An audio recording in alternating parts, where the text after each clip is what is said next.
Непоправлива штета за правната држава и правниот поредок донесоа промените во кривичниот законник, кои во своето владење ги донесоа СДСМ и ДУИ.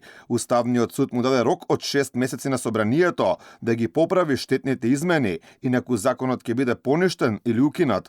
Председателот на Уставен Дарко Костадиновски кажа дека според оценката на мнозинството судии, повредени биле и формалната и материјалната уставност. Законодавецот донел закон со непоправлива штета за правната држава. И стојам на тој став. При расправата за одлучувањето доминираа два сета на уставноправни аргументи. Првиот поврзан со формалната уставност на законот, вториот сет со материјалната уставност на законот. Судот и по двата основи, односно мнозинството суди, бидејќи одлуката беше донесена со мнозинство гласови, и по двата основи оцени дека основано може да се доведе под сомнеж уставноста на законот во целина.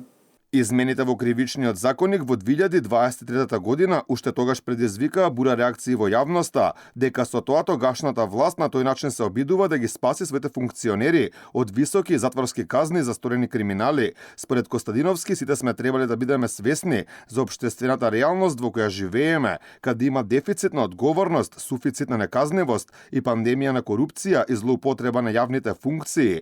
Токму поради тоа собранието морало да води грижа кога ја формирало казнената политика. При нормирањето или при измена и дополнување на веќе нормирани односи во општеството, и собранието, исто како и Уставниот суд, имаат должност да водат сметка за она што се нарекува реален устав. Не пишан устав.